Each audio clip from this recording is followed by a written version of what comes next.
In the grim darkness of the far future, there is only war. And one man whose first sensation crawling out of a starship's wreckage was sweetness. Real, deep, rich, as if someone had crushed 1,000 fruits into the soil. Face down with a dislocated arm, he caught himself thinking the dirt tasted better than anything he'd eaten in 31 years. He'd spent his whole career among the dead, and he knew one thing for certain. Nothing that tastes that good in a place where people are dying has honest intentions.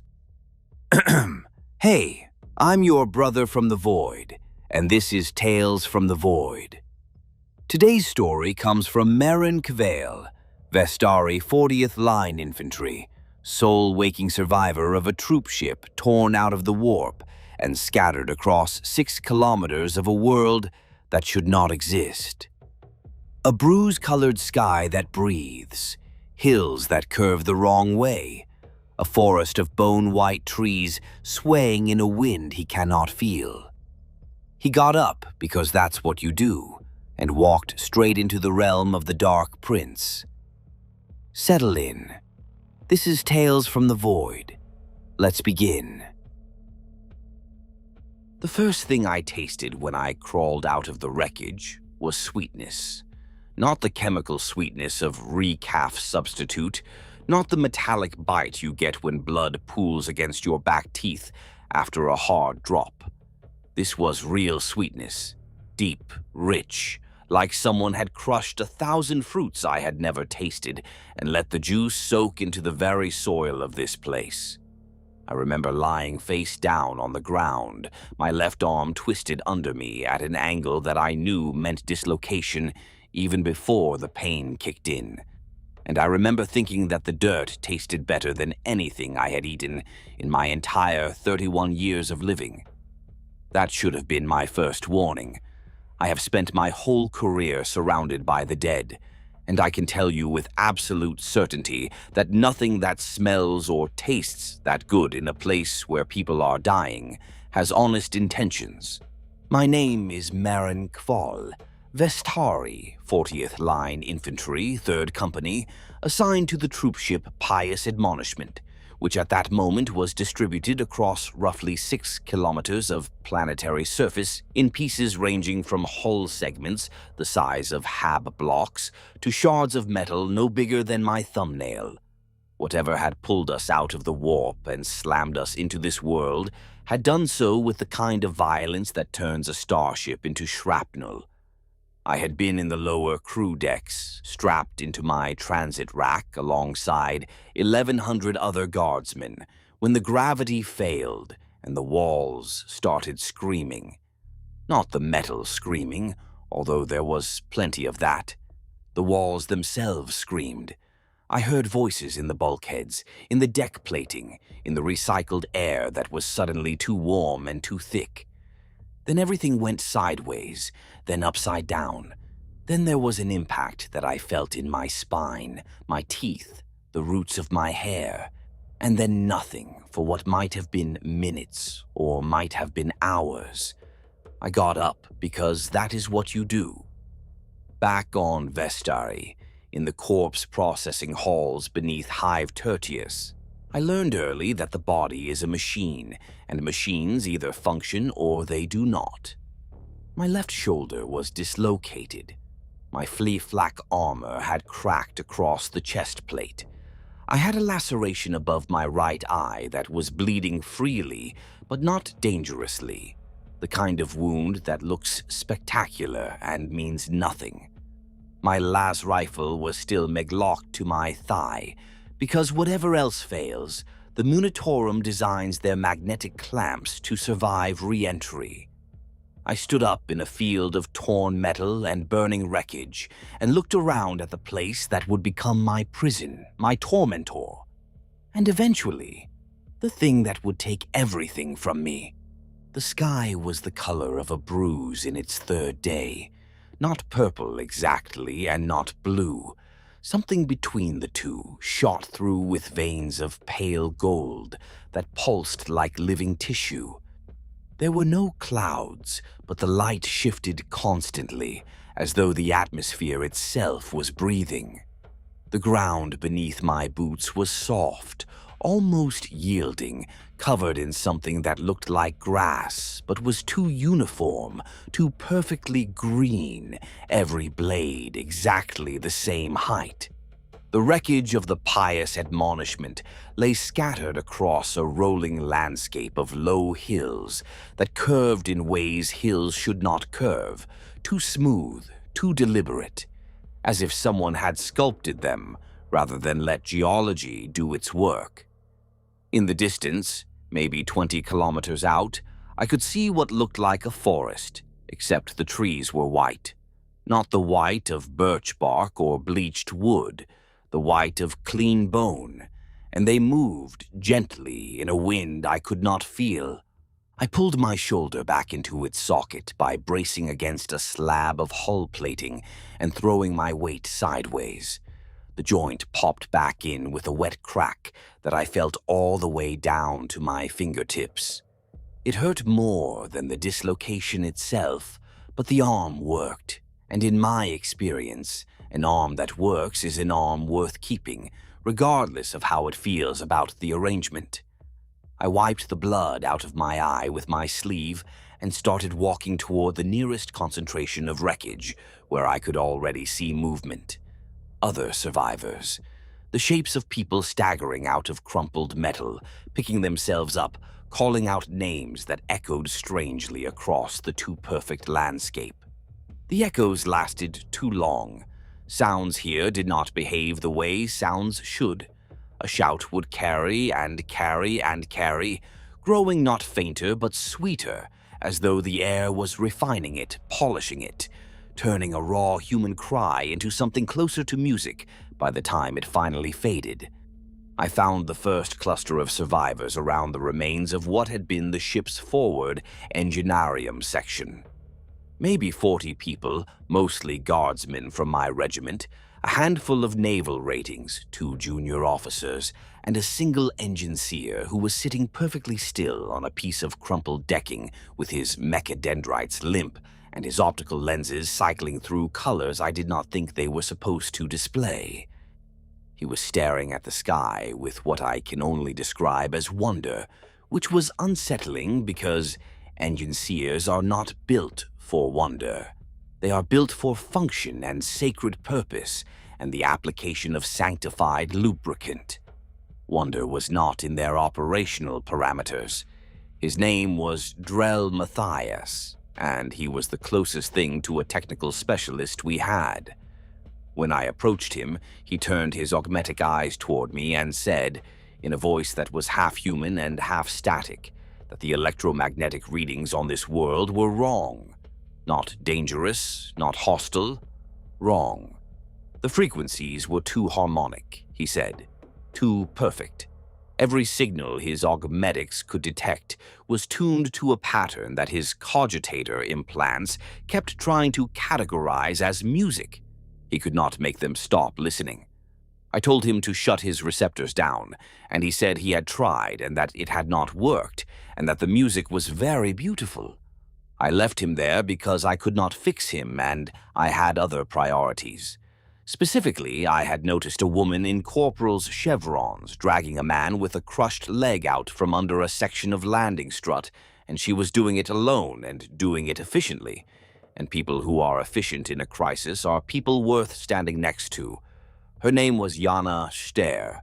She was Vesthari 40th, 3rd Company, same as me, though we had never spoken before. She was built like the industrial loader servitors they used in the lower hive, short and wide and made entirely of practical muscle, and she did not waste words any more than she wasted movement.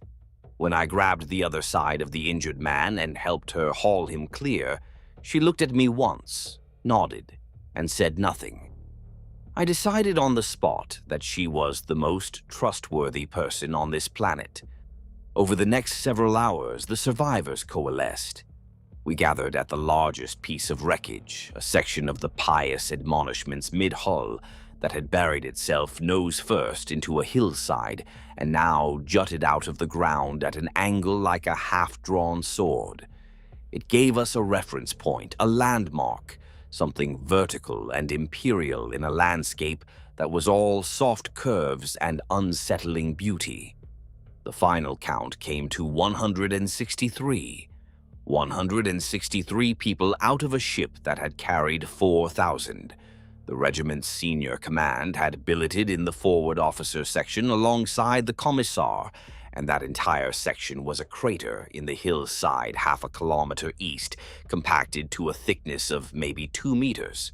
The colonel, the senior staff, the commissar, gone, along with anyone else who had drawn quarters in the prestige decks near the bridge. The junior officers had fared better because junior officers bunk with their companies rather than in officer country, and a handful of them had come through the crash with their platoons. Most of the living were guardsmen. There were a dozen naval personnel, a few Ministorum clerks who had survived through what I can only assume was administrative stubbornness, Drell Matthias, the engine seer, a medici named Torvis, who had exactly one functioning surgical kit and a bag of bandages that had been soaked in someone else's blood, and 2 figures who would come to define what happened to us on that world. The first was Lieutenant Prame Dunvale, the highest-ranking officer to survive the crash.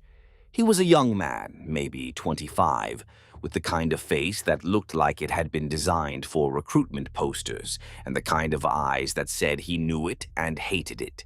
He had a broken collarbone that Medici Torvis had set with a field splint, and he carried his left arm close to his chest in a way that made him look perpetually wounded, which, in fairness, he was. Dunvale was not a brilliant officer. I will not pretend that he was, but he was present, which matters more than brilliance in the first hours after a catastrophe. He was present and he was visible, and he started giving orders that made sense. Establish a perimeter. Account for all weapons and ammunition. Find water. Set up a triage station. Simple things, obvious things, but someone needed to say them out loud, and Dunvale was the one who did.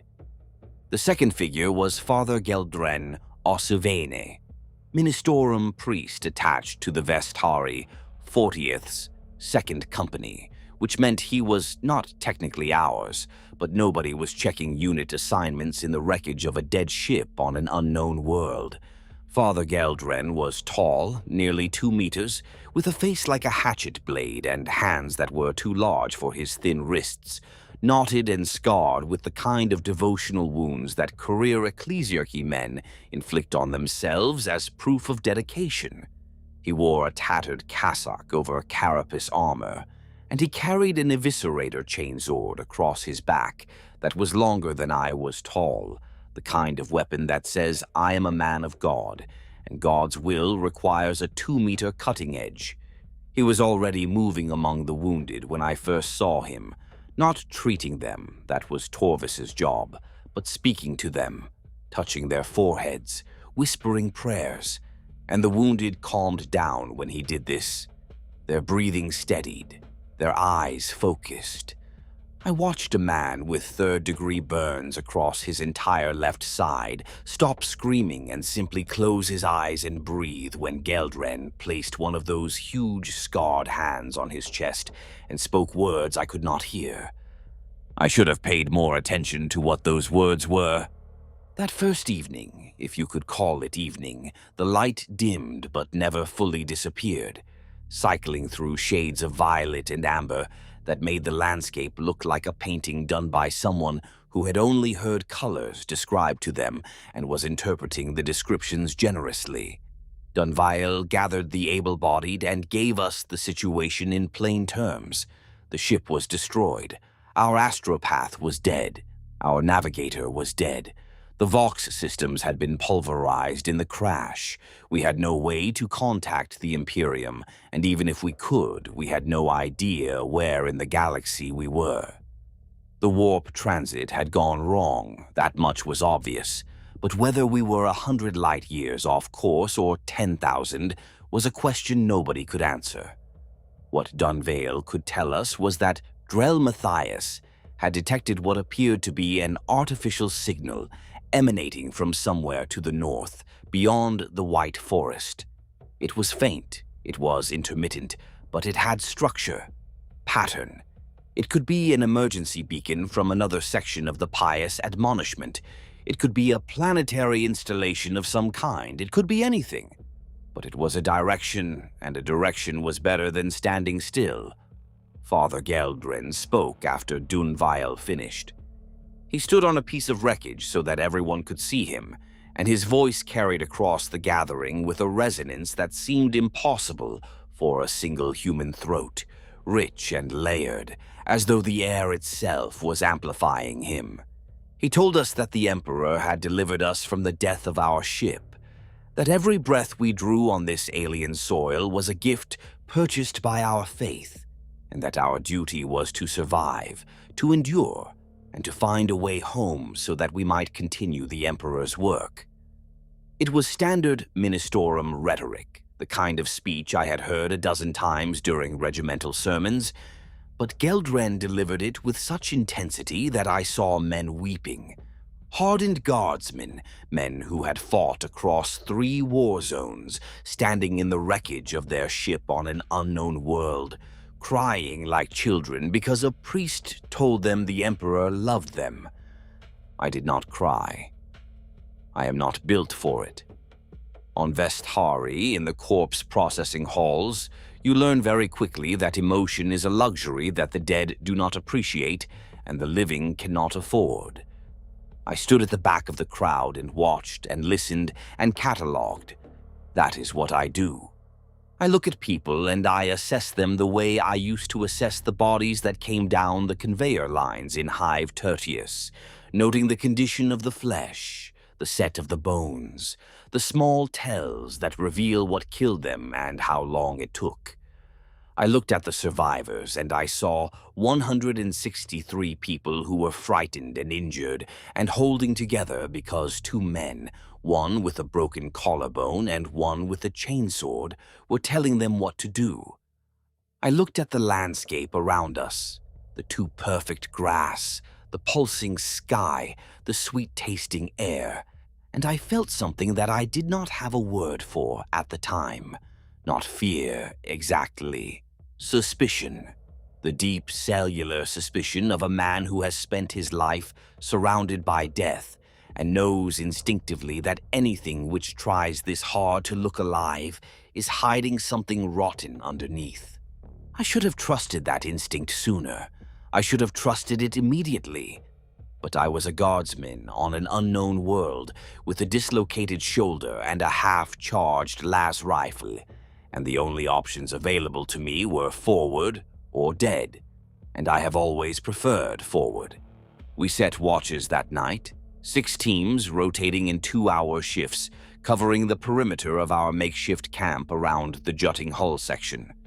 I drew second watch with Jana Ster and a trooper named Gavin, who was maybe 19 years old and vibrating with the kind of nervous energy that comes from being young enough to think that survival is a story you will tell later, rather than a process that consumes you from the inside. Gavin talked too much. He asked me where I was from, what I did before conscription, whether I thought the signal was real, whether I thought we would be rescued, whether the rations in his pack were still safe to eat, whether anyone else could hear the singing. I told him to shut up and listen. The singing I could hear.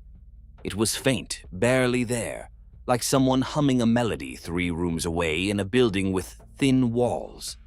It rose and fell with no discernible pattern, and it was beautiful, and I hated it immediately because nothing on a world that smells of ripe fruit and has a sky made of bruised light should be producing beautiful music in the middle of the night. Jana heard it too. She looked at me across the dim light of our watch position, and I saw in her face the same recognition that I felt in my gut. She mouthed 2 words at me. Bad place. I nodded. It was the first real communication between 2 people who understood what was happening, and it was only 2 words, and those 2 words would prove to be the most accurate tactical assessment anyone would make during our entire time on that world. Bad place. If the Departamento Tacticus had sent a full survey team with Auspex arrays and orbital mappers and a regiment of Tempestus Scions for security, they could not have produced a more concise or accurate planetary classification. Gavin fell asleep during his watch, not because he was negligent, because the world wanted him to sleep. The air thickened around midnight, and a warmth rolled across the landscape like an exhaled breath, comfortable and intimate, the kind of warmth that makes your muscles unknot and your eyelids heavy. I fought it by biting the inside of my cheek until I tasted blood. Yana fought it by pressing the point of her combat knife against her palm, just enough to break the skin, just enough to keep the pain sharp and present. Gavin, who had no such habits, simply slumped against the hull plating and began to breathe deeply, evenly, with a small smile on his face that looked wrong in ways I could not articulate. People do not smile in their sleep on a battlefield. People grimace, or twitch, or mutter the names of the dead. They do not smile like children dreaming of sweets. I shook him awake. He came back slowly, blinking, confused, and for a moment, maybe 2 seconds, maybe 3, his eyes were not his eyes. They were the same color, the same shape, but the intelligence behind them was something else, something that looked out at me from behind Gavin's face with amused curiosity, the way a child looks at a beetle before pulling off its legs. Then it was gone, and Gavin was Gavin again, shaking his head and apologizing and asking what had happened, and I told him he had fallen asleep and that if he did it again, I would report him to the lieutenant, which was a lie because I did not care about reports, and neither did anyone else, but the threat of structure is sometimes enough to keep a young soldier upright. Dawn came, or what passed for dawn. The sky brightened through a spectrum that included colors I am reasonably certain do not exist in normal space. The air warmed. The sweetness intensified, and across the camp, I watched 162 people stir from their sleep, and some of them were smiling the same way Gavin had smiled, and I counted them, noted them, filed them away in the part of my mind where I used to store cause of death notations and flesh composition ratios, and said nothing, because I did not yet have a theory, and a theory without evidence is just fear wearing a uniform. We broke camp and began to march north, toward the signal, toward the white forest, toward everything that waited for us in the beautiful, terrible heart of that world. 163 survivors walking in a column through landscape that looked like paradise, breathing air that tasted like joy, following a signal that none of us should have trusted for even a single moment. I have many regrets about that world. Following the signal is the largest, but not the last. The march took us across terrain that defied every principle of planetary geography I had ever been taught. The land rolled in long, sinuous curves, and each hill crested into a view that was more striking than the last, as though the world was competing with itself to produce the most arresting panorama. Meadows of that uniform green grass gave way to fields of flowers that I had no names for, blooms the size of dinner plates in colors that seemed to shimmer and shift depending on the angle of your gaze. They smelled extraordinary. Each one had a different scent, and each scent was perfectly calibrated to be exactly the smell you most wanted to encounter at that particular moment.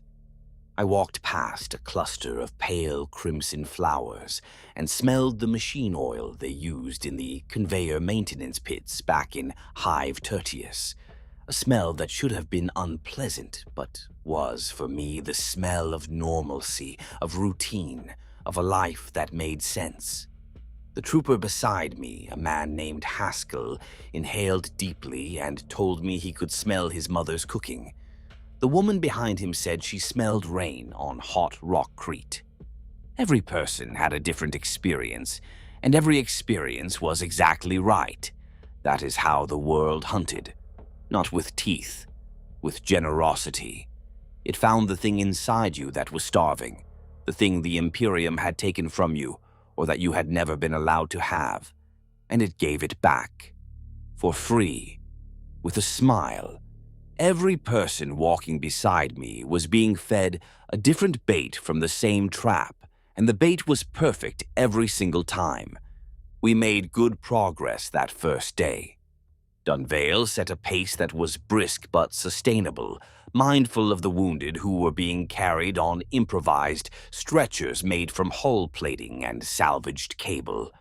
The column stretched out across the landscape in a ragged line, guardsmen in their battered flak armor trudging through paradise, las guns slung and eyes scanning a horizon that contained no visible threats. That was part of the problem. On a hostile world, on a world that looked hostile, the training kicks in.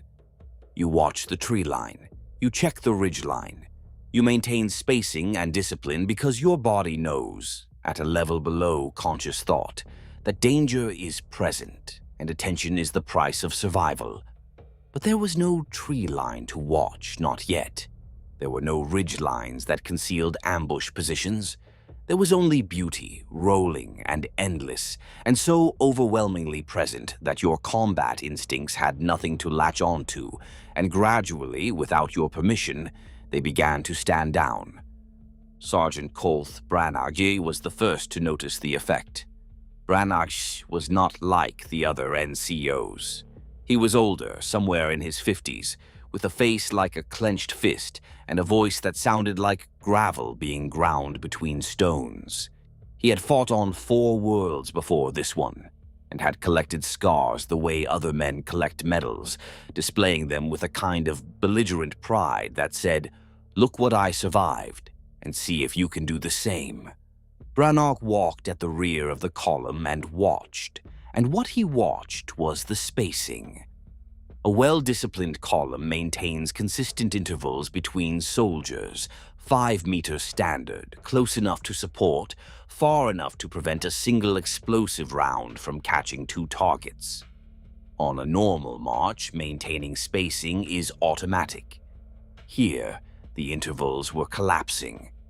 Men drifted closer to each other, closing ranks not out of tactical necessity, but out of some unconscious social impulse, grouping together the way herd animals group when they sense a predator they cannot see. And at the same time, the edges of the column were stretching. Individuals on the flanks were drifting outward, their paths curving gently away from the main body, drawn by a flower, a view, a sound that only they could hear. Branagh started pulling people back, physically in some cases. He grabbed a trooper named Drell by the collar and hauled him back into line when the man wandered 15 meters off course with his head tilted, listening to something. He barked at a cluster of soldiers who had stopped to stare at a rock formation that sparkled with crystals of some unknown mineral, each facet catching the light and throwing it back in patterns that were almost, but not quite, legible, as though the reflections were trying to spell something. Branagh did not look at the crystals. He looked at the soldiers looking at the crystals, and he saw what I saw, the same thing, the slow softening of their expressions, the relaxation of muscles that should have been tense, the gradual dissolution of the tight, wary alertness that keeps a soldier alive. He kicked the nearest man in the shin and told them all to move. By midday, we had lost 7 people, not to combat, not to the landscape swallowing them, or to demons dragging them into the earth. They simply walked away. One at a time, at the edges of the column, they turned and began walking in a different direction, with the calm, purposeful stride of someone who knows exactly where they are going and sees no reason to explain. The first two went before anyone noticed. The third was spotted by Yana, who shouted a warning, and Dunvale sent a fire team after him, 3 soldiers jogging across the meadow to retrieve their wandering comrade. They caught up with him 100 meters out. He was walking toward a depression in the landscape, a gentle dip in the terrain that was filled with mist, the color of liquid pearl. The fire team grabbed him by the arms, and he did not resist, did not react at all, simply went limp and allowed himself to be dragged back to the column with an expression of such profound, transcendent calm that it made my skin crawl. His eyes were unfocused but not empty. He was seeing something that the rest of us could not see, and whatever it was magnificent. The 4th, 5th, 6th, and 7th went during a 10-minute period when Father Geldrin was leading the column in a marching hymn. I want to be clear about this because it matters later. Geldrin had begun singing a hymn to the Emperor, a standard Ministorum battle chant called "The Light Endures," and one by one the column picked it up, voices rising in the strange, resonant air of that world. And the sound was extraordinary. The planet took our voices and did something to them, harmonized them, layered them, added resonances and undertones that no human choir could produce. We sounded like a cathedral. We sounded like 1,000 voices instead of 150. And while we were lost in the sound of our own amplified devotion, 4 soldiers at the flanks turned and walked away without a sound, slipping into the landscape as quietly and naturally as water flowing downhill. We did not notice until the hymn ended and the head count came up short. Dunvale wanted to send search parties. Geldren told him not to. Those who stray from the Emperor's light, the priest said, have already made their choice. We must press on for the faithful, for the strong, for those who remain. Dunvale did not look convinced, but he also did not have the resources to send teams into the countryside after people who had left voluntarily and might be anywhere by now. He compromised by ordering buddy pairs, every soldier partnered with another, each responsible for keeping the other in the column. Someone suggested binding the ones who showed early signs, wrists cabled together, marched under guard. We tried it for half a day. It did not work, and it did not work in a way that taught me something about the world. A bound man does not fight the ropes. He waits. He is patient and calm and pleasant, and then his guard breathes the wrong flower or hears the wrong note, and the guard unties him gently, apologizing, and they walk off into the meadow together. The world did not need to break the bindings. It broke the men holding the other end. After that, we stopped tying people up, because all it did was cost us 2 soldiers instead of 1. Buddy pairs helped. The losses slowed, but they did not stop. We reached the edge of the White Forest late in what I will call the afternoon, although time on that world was unreliable, and my chronometer had stopped working within an hour of the crash. The trees were not trees. I knew that from the moment I got close enough to see their texture. They were columns of a substance that looked like bone, but was not bone. Too smooth, too uniform, with a faint translucency that let you see veins of something dark running through their interiors like the circulatory system of a creature that had been turned inside out and calcified. They rose 30, 40 meters into the air, branchless for the first 20 meters, then splitting into canopies of frond-like structures that interlocked overhead to create a ceiling of pale white and muted gray. The light filtering through this canopy was soft, diffused, and it made everything beneath look like it existed inside a pearl. The ground changed at the forest's edge. The too perfect grass gave way to a surface that was smooth and slightly yielding, like cured leather, and the color shifted from green to a dusty pink that darkened as you walked further in. It was warm underfoot, even through boot soles, and the warmth pulsed in a slow, regular rhythm. Yana was the one who said it first. She stopped, pressed her boot down, waited, pressed again, and looked at me with an expression that combined disgust and clinical assessment in equal measure. "Heartbeat," she said. "The ground has a heartbeat." She was right. Approximately 60 beats per minute, resting human rate.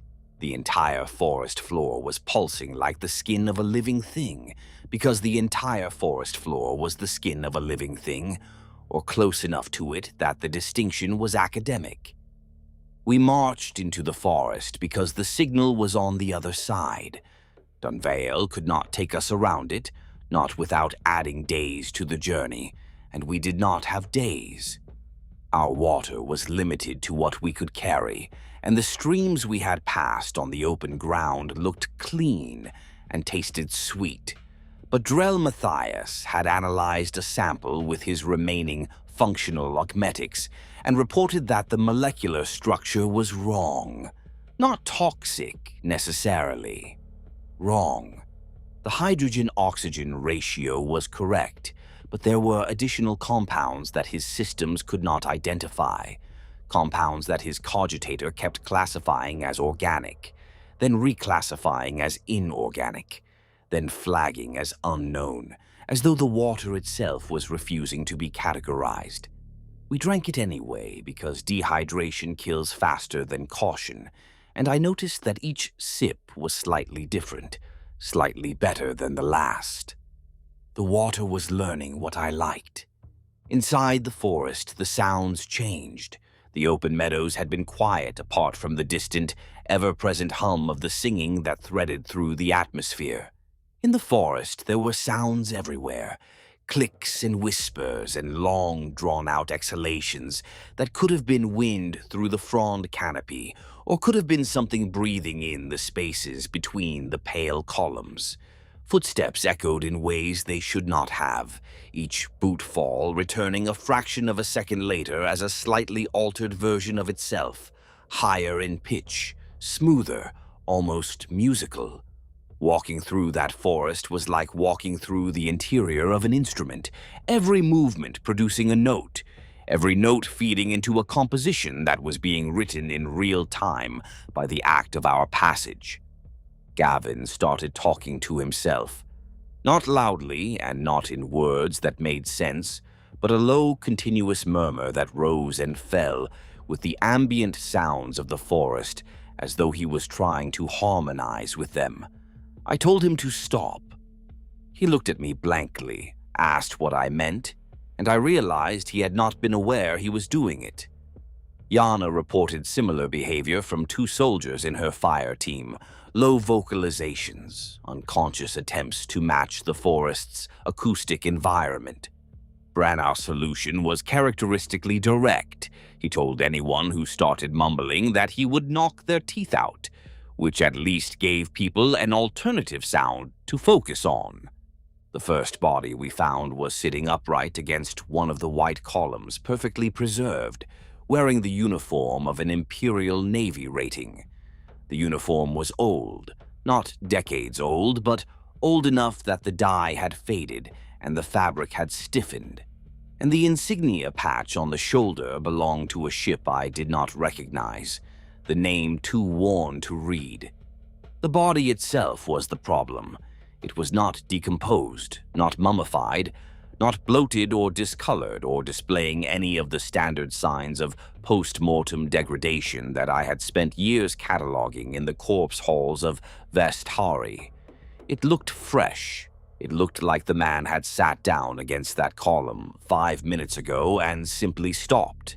His eyes were open and they were clear, and there was an expression on his face that I have thought about every day since. He looked satisfied, completely, deeply, profoundly satisfied, as though he had experienced the single greatest moment of his life and had died at its absolute peak and had not minded at all. I checked his pockets. Empty. No ID tags, no personal effects, no weapons. Just the uniform and the body and that terrible expression of perfect contentment. Yana found 2 more bodies nearby, same condition.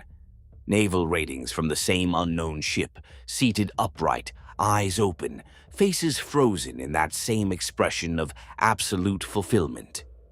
They had been dead for months at least, judging by the stiffness of their uniforms, but their flesh was perfect. Pink and supple and unmarked. Death on this world did not bring decay. The planet refused to let its inhabitants deteriorate even after their hearts had stopped. What struck me, though I did not understand it at the time, was that the forest floor had not taken them. The same ground that had swallowed 12 of our people during the night, absorbing them without leaving so much as a boot print, had left these 3 sitting upright and pristine for months. The ground was selective. It chose what to consume and what to preserve. I filed that observation alongside the others and kept walking. I told Dunvale about the bodies. He came, looked, and I watched his jaw tighten in a way that told me he understood what I understood, that these people had come from another ship, that another crew had crashed here before us, and that they had walked into this forest, and they had sat down, and they had died smiling. He ordered the column to increase pace. No more stops, no more inspections. Eyes forward, weapons ready. Move. Father Geldren blessed the dead where they sat. He knelt beside each one and made the sign of the Aquila over their bodies, and as he did, I noticed something that I filed away and did not mention to anyone. Geldren's hands were steady. His voice was calm. His eyes were bright and focused and alive with an intensity that went beyond devotion into something I did not have a name for. Every other person who looked at those perfectly preserved corpses recoiled, or grimaced, or looked away. Geldren looked at them the way I have seen men look at a particularly fine meal, with appreciation, with anticipation. I told myself I was reading too much into it. I told myself that priests are trained to face death without flinching, that his composure was professional, not predatory. I told myself a great many things on that world that turned out to be wrong. We camped in the forest that night because we had no choice.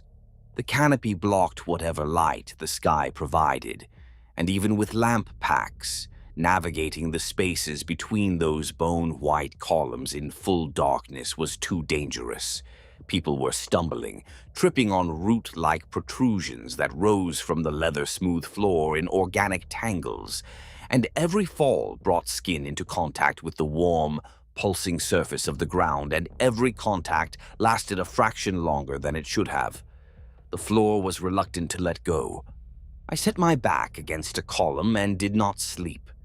Yana did the same, 3 meters to my left, her combat knife balanced on her knee, and her eyes tracking the shadows between the pale trunks. The forest moved at night, not the columns themselves. They were stationary, rooted, as permanent as anything on this world could be. But the frond canopy shifted and rustled, and occasionally produced sounds that were closer to sighs than to any natural acoustic phenomenon. And in the darkness between the columns, in the spaces where the lamplight did not reach, things moved. Not aggressively, not with any apparent intent. They simply moved, passing through the periphery of vision like thoughts you cannot quite hold, shapes that dissolved when you looked directly at them, but persisted at the edge of awareness, tall and slender and impossibly graceful, occupying space in a way that suggested they were not entirely physical. I saw one clearly once, for maybe half a second. It passed between 2 columns about 20 meters from our camp, and in the dim glow of a dying lamp pack, it resolved into a form that I will describe as accurately as I can.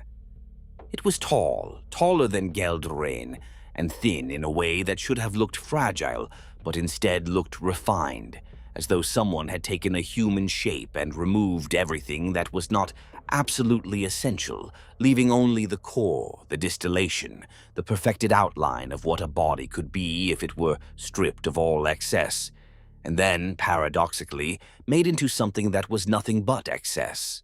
It moved without sound. Its skin, if it had skin, caught the light and threw it back in iridescent patterns.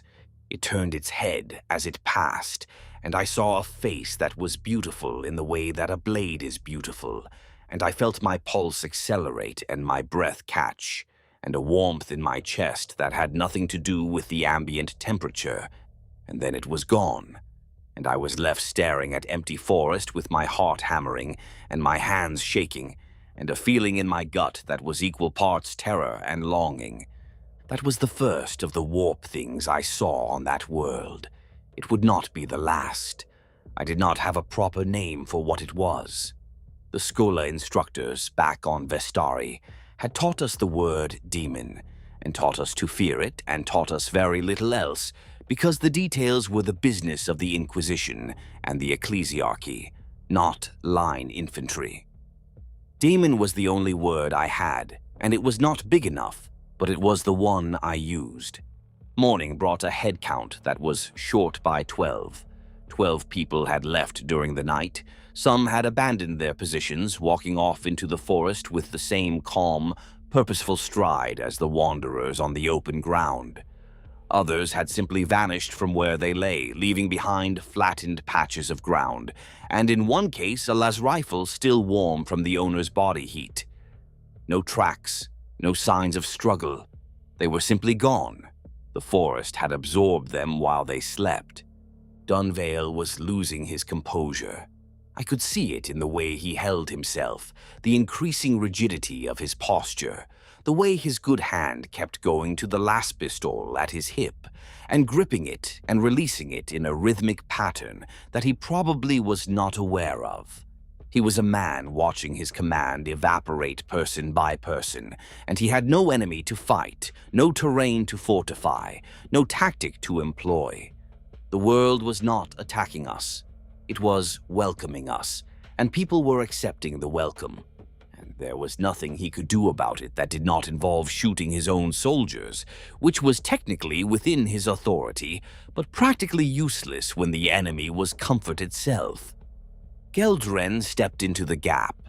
He began conducting what he called purification rites, group prayers held at dawn and dusk in which the surviving guardsmen knelt in circles around the priest, while he intoned litanies of protection and burned small quantities of sacred incense that he carried in a reliquary pouch on his belt. The incense smelled bitter and sharp, the first unpleasant smell I had encountered on that world, and I was grateful for it in a way I cannot properly express. Unpleasant smells are honest. They tell you what is there. A world that only produces beautiful scents is a world that is lying to you, and the acrid bite of Geldren's incense was a small, stinging reminder of what reality was supposed to feel like. The rites worked, or appeared to work. The losses slowed after Geldren began them. The wandering impulse that had been claiming people at the edges of the group seemed to diminish, and those who attended the rites reported feeling clearer, more focused, more themselves. Geldren attributed this to the Emperor's grace. Dunvale attributed it to the psychological benefits of group ritual under stress, which is the same thing expressed in secular language. I did not attribute it to anything because I was watching Geldren's face during the rites, and what I saw there troubled me in ways I could not articulate. He was enjoying himself, not in the restrained, dutiful way of a priest performing his sacred function. He was enjoying himself in the way that a man enjoys a particularly fine vintage, savoring each moment, each syllable, each gesture with an attentiveness that went beyond professional devotion. His eyes, during the rites, were half closed, and his lips moved with a precision that suggested he was tasting the words rather than speaking them. His hands, those huge scarred hands, trembled slightly when he made the sign of the Aquila, and the trembling was not fatigue or age. It was excitement. I said nothing. I had no evidence beyond observation, and observation is subjective, and subjective assessments of a Ministorum priest on a world that was actively trying to distort perception were worth less than nothing. But I watched. I watched Geldrin the way I used to watch the conveyor lines in the corpse halls, with the patient, methodical attention of someone who knows that the mechanism will eventually reveal its fault if you look long enough. 3 days into the forest, the changes began. Physical changes, not dramatic, not the kind of mutation you see in the Ministorum's threat briefings about chaos exposure, the tentacles and extra eyes and flesh melting into new configurations. These were subtle, refinements almost. Trooper Haskell's burn scars, the ones that covered his left forearm from a promethium splash during the Gorvax campaign, began to fade. Not heal, fade. As though the world was editing them out of his skin, smoothing the scar tissue back into unmarked flesh with the careful attention of a sculptor removing imperfections from a work in progress. Within 2 days, his arm was smooth and unblemished, and the new skin was a shade paler than the rest, and Haskell kept touching it, running his fingers over the place where the scars had been, with an expression that combined wonder and unease in roughly equal proportions. Others noticed similar changes. A woman named Kresk, who had been born with a slight limp from a malformed hip joint, found that her gait was straightening. A rating named Ostoval, whose teeth had been filed to points in a Vesthari underhive gang ritual before his conscription, woke to find them smooth and white and even, as though they had never been modified. The changes were always improvements, always corrections. The world was fixing them, adjusting them, moving them incrementally towards some ideal that it had determined on their behalf without bothering to ask permission. I checked my own body obsessively. The laceration above my eye healed within 2 days, which was too fast. Far too fast, even with the Ministorum's standard-issue wound sealant. The dislocation in my shoulder stopped hurting entirely by the end of the first day in the forest, and when I tested the joint, it moved with a fluidity and range of motion that it had never possessed, even before the injury. My hands, which had been calloused and scarred from years of handling industrial corpse processing equipment, were softening. The calluses were thinning, the scars receding, and the skin underneath was clean and new and sensitive in ways that made holding my last rifle uncomfortable because I could feel every texture of the grip, every slight imperfection in the molded plasteel, every microscopic variation in surface temperature, and the sensation was overwhelming, and I could not make it stop. The increased sensitivity was the worst part, not because it was painful, because it was not painful. Everything felt extraordinary. The fabric of my uniform against my skin was a symphony of texture. The air moving across my face was a caress. Food, the bland, compressed ration bars that tasted like cardboard and chemical preservative, suddenly had flavor, depth, complexity. My tongue was finding notes in recycled protein paste that should not have existed.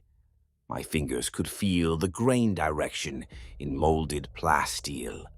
My ears could separate individual footsteps in the column from 50 meters away. The world was tuning me like an instrument, tightening the strings, adjusting the pitch.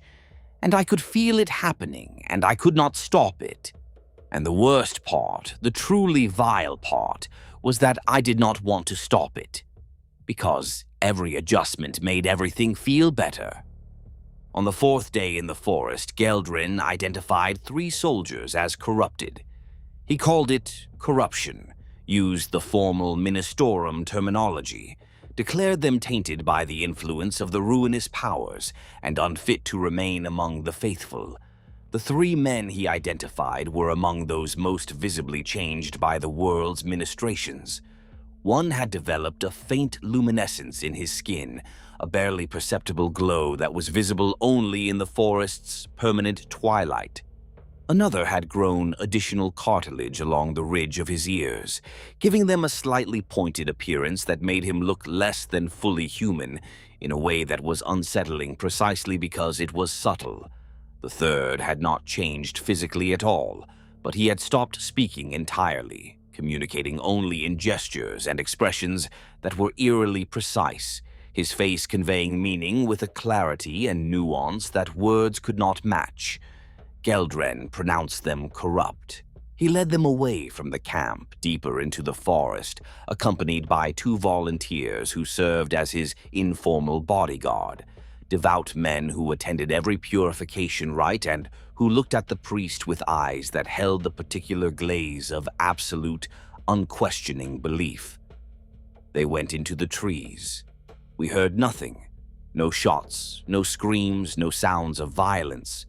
Geldren returned alone, his volunteers flanking him, and reported that the corrupted had been purified and their souls commended to the Emperor's grace.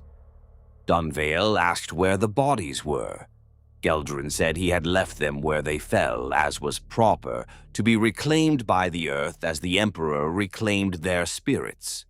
Dunvale did not look satisfied, but Dunvale was an officer of the Astra Militarum, and Geldren was a representative of the Adeptus Ministorum, and the protocols governing their respective authorities in matters of spiritual contamination were clear.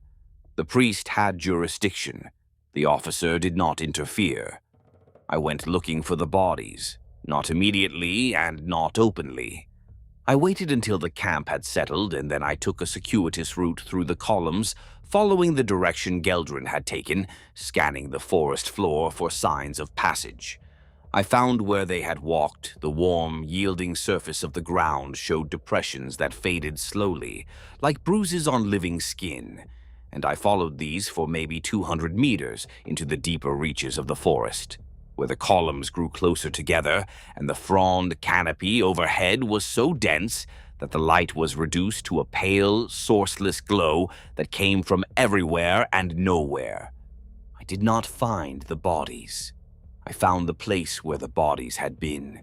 3 depressions in the ground, body-shaped, perfectly formed, as though the men had been pressed into the floor like figures into wet clay. And the depressions were warm, warmer than the surrounding ground, and the edges were smooth, not torn or disrupted, smooth and regular, as though the ground had opened and the bodies had sunk, and the surface had closed over them like water closing over a stone. The ground had taken them, or Geldren had given them to the ground, or both. I stood there in the half-light, looking at 3 man-shaped impressions in a living floor, and I felt the certainty solidify in my gut like cooling metal. Geldren was not purifying the corrupted. He was feeding them to something. The ground, the trees, the forest, the world itself, whatever it was, he was offering it meat, and it was accepting. And the purification rites were not protection. They were seasoning. They were preparation. They were the prayers you say over a sacrifice before you put the knife in. I went back to camp and said nothing. Not because I was afraid, although I was, because I needed more. I needed to understand the mechanism, the purpose, the shape of what Geldren was doing before I could act against it. You do not accuse a Ministorum priest of heresy on a gut feeling and 3 holes in the ground. You accuse a Ministorum priest of heresy with evidence so overwhelming that even the faithful cannot look away. Because if you try and fail, the priest kills you and calls it the Emperor's justice, and nobody questions it, and you die stupid and alone, and your accusation dies with you. So I watched.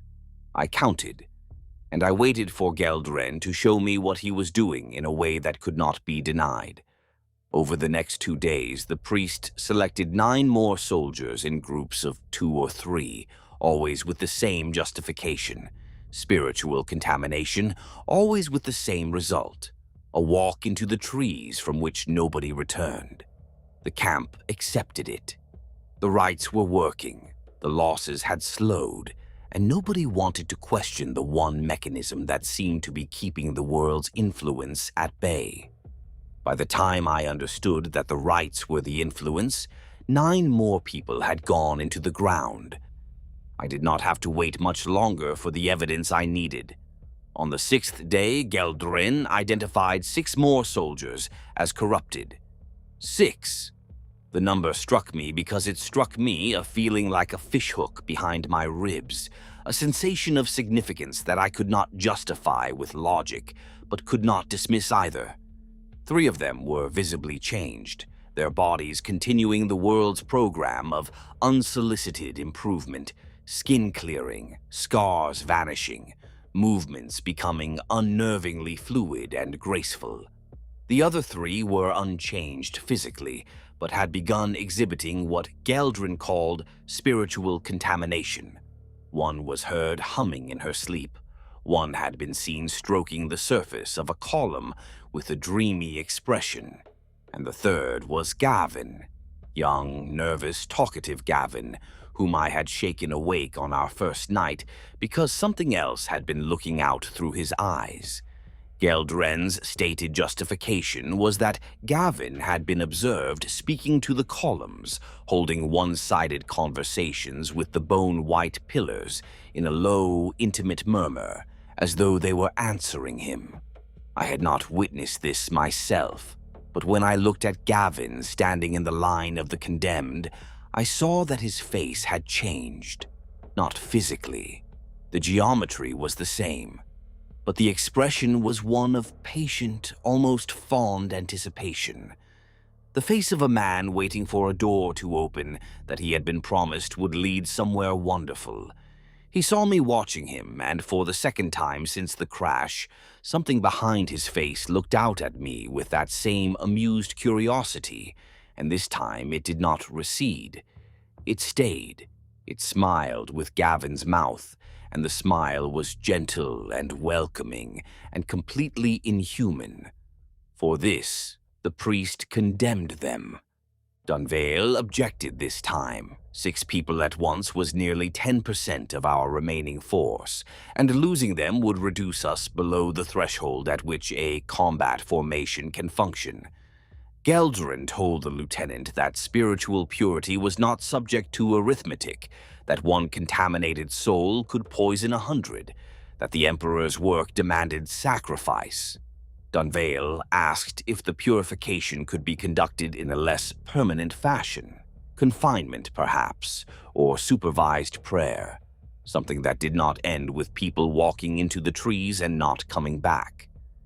Geldren's response was to place one enormous hand on Dunvale's shoulder and speak to him in a voice so low and resonant that I could feel it in my chest from 10 meters away. I could not hear the words, but I saw Dunvale's face change. I saw the resistance go out of his eyes like light going out of a window, and I saw him nod, slowly, mechanically, like a man responding to a prompt rather than a persuasion.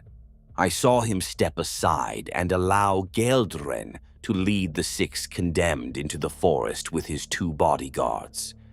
And I saw Yana stare, watching the same thing, and I saw her reach the same conclusion I had reached, and I saw her hand go to her last rifle, and I put my hand on her arm and shook my head. Not yet. Not without knowing what we were dealing with.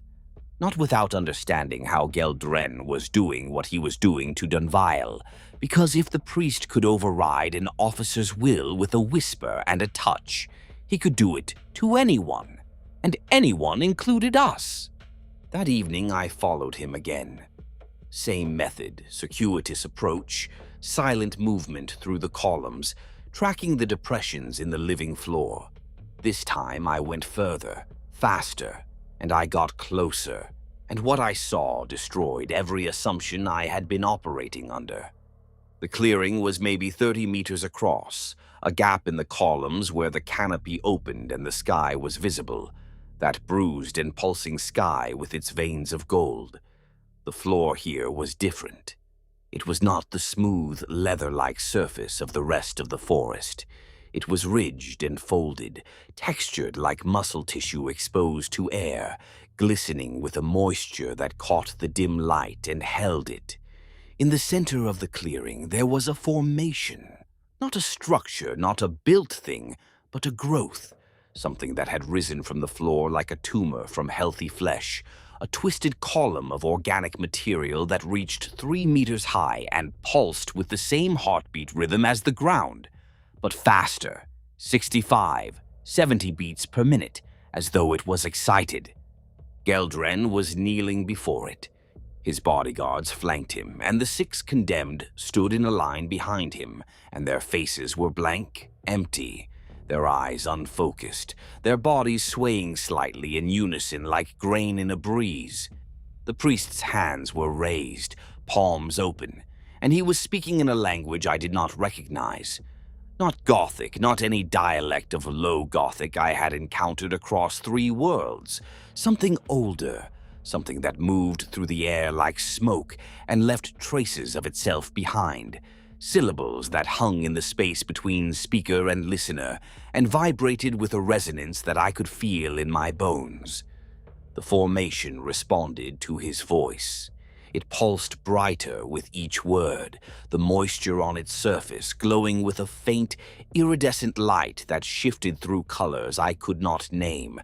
And as Geldren's incantation reached its crescendo, the 6 condemned walked forward, one at a time, calmly, without resistance or hesitation. They walked to the formation and they touched it, and the formation took them. I do not know how else to describe it. The surface of the thing opened, not like a mouth, like a wound, a vertical split that widened as each body pressed against it, and then closed behind them, sealing shut with a wet, organic sound that I can still hear when I close my eyes. 6 people, absorbed, consumed, fed into something that was alive and hungry and had been waiting for them. Geldren stood and turned, and his face in the glow of the formation was not the face of a priest. It was the face of a man in the grip of something so intense that it had stripped away every pretense, every mask, every layer of devotion and duty and sacred purpose that he wore in front of the flock. His eyes were wide and his pupils were dilated until the iris was a thin ring of gray around pits of absolute black. And his mouth was open, not in speech but in an expression that was closer to rapture than anything I have ever seen on a human face. He was feeling something, experiencing something, drawing something from the act of feeding those people to that growth, and whatever it was consuming him from the inside out, and he loved it. He loved it with every fiber of his being. He loved it the way an addict loves the substance that is killing them, with a devotion that makes genuine faith look tepid by comparison. I understood then. Not everything, but enough. The world had not seduced Geldren with vice. It had not needed to. It had given him more of what he already had. More faith, more fervor, more of the burning in his chest when he preached, more of the power in his voice when he prayed, more and more and more until the faith itself became the hunger, and the hunger needed feeding, and the flock was right there, trusting him, following him, offering their throats to the shepherd because he told them the wolf was coming. The rites had never been protection, they had been preparation. Softening the will, opening the mind, turning soldiers into lambs that walked into the forest and let the ground swallow them without a sound of protest. I retreated, carefully, silently, back through the columns, back to the camp, where 118 people slept under the protection of a priest who was feeding them, one by one, to something that lived beneath the floor of a forest on a world that should not exist. I found Yana. I found Branagh. I told them what I had seen. I spoke in flat, factual terms, the same way I used to dictate cause-of-death reports in the corpse halls. No embellishment, no emotion. Just the data. What I saw. What it did. How Geldren behaved. What it meant. Branagh believed me immediately. Not because he trusted me particularly, but because he had been watching Geldren too, and he had noticed things I had missed. The priest's bodyguards, those two devout men who flanked him everywhere, had changed. Not physically, not visibly, but behaviorally. They no longer spoke to anyone except Geldren. They no longer ate. They no longer slept. They stood beside the priest like statues, and moved only when he moved, and stopped only when he stopped.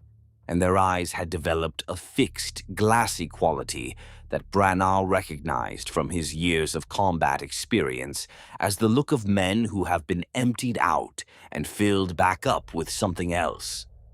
Yana's response was simpler. She checked her las rifle's charge pack and asked when we were doing it. The answer was dawn. At dawn, when Geldren conducted his morning rite, when the surviving soldiers would be gathered in a circle around him, when we would have the maximum number of witnesses. Accusation without witnesses is assassination. Accusation with witnesses is justice, or at least the closest approximation available on a demon world. Except Geldren did not wait until dawn. I do not know if he sensed the change, detected our intent through whatever connection his corruption had given him to the ambient psychic field of the planet, or if the world itself warned him.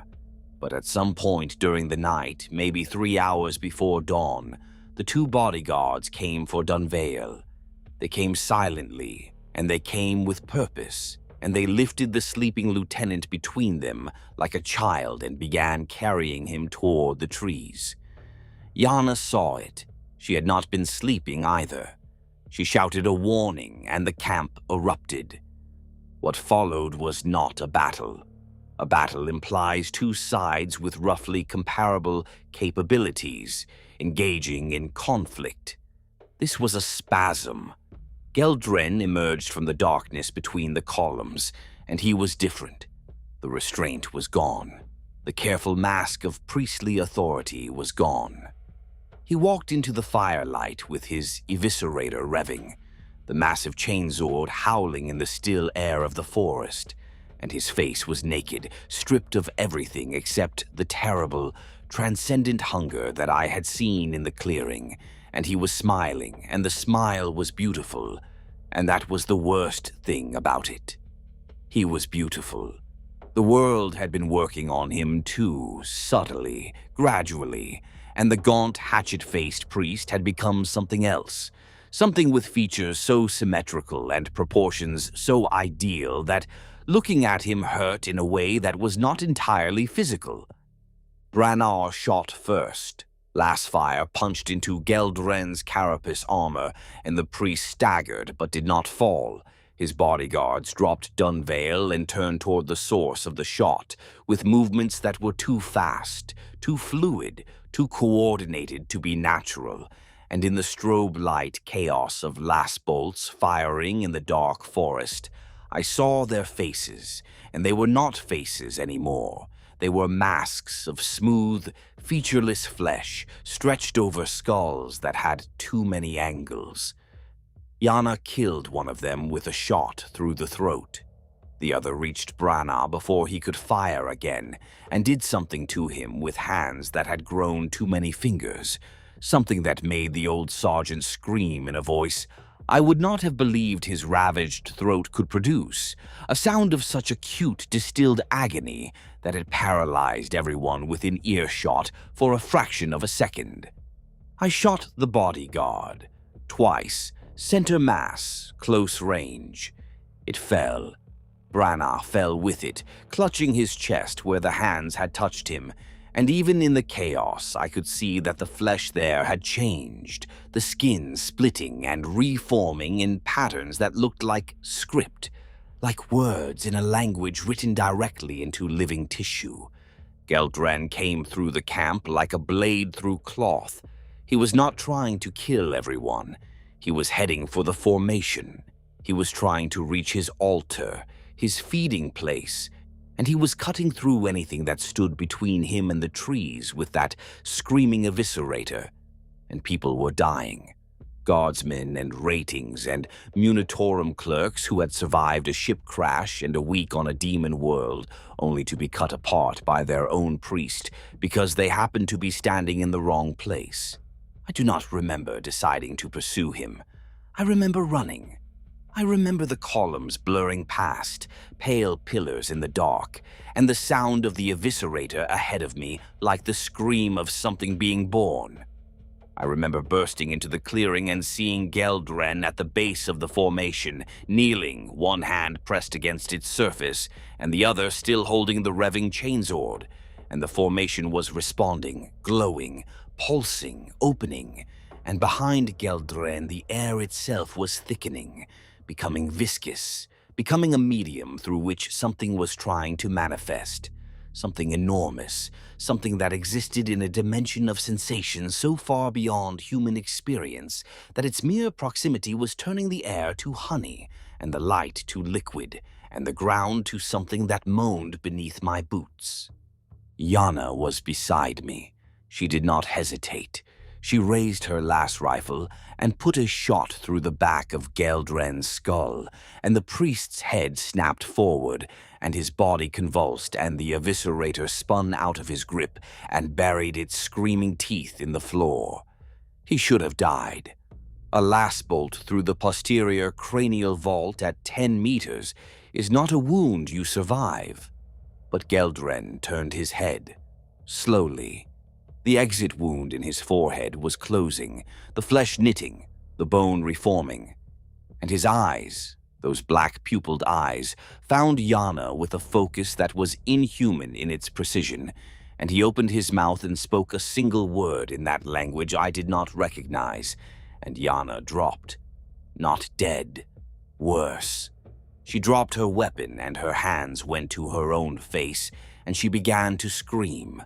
Not in pain, but in something beyond pain, something that existed on the far side of sensation, where agony and ecstasy merge into a single overwhelming input that the human nervous system is not designed to process.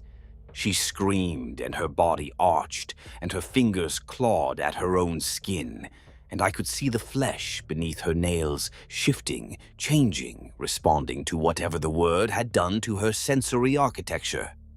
I killed Geldren the only way you can kill something that the world is actively trying to keep alive. I did not shoot him again. I picked up his eviscerator, which was still running, still screaming, and the weight of it nearly put me on my face. It was not made for a man my size. The grip was too wide, the balance was wrong, and the chain teeth vibrated so violently that my hands went numb within seconds. I did not need finesse. I needed a cutting edge and gravity.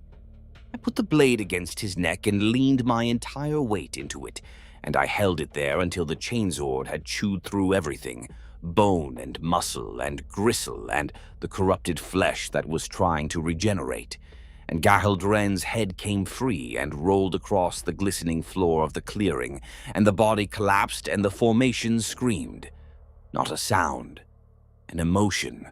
A blast of psychic anguish that hit me like a physical blow and dropped me to my knees and filled my head with colors and tastes and sensations that did not belong to me. And then it stopped.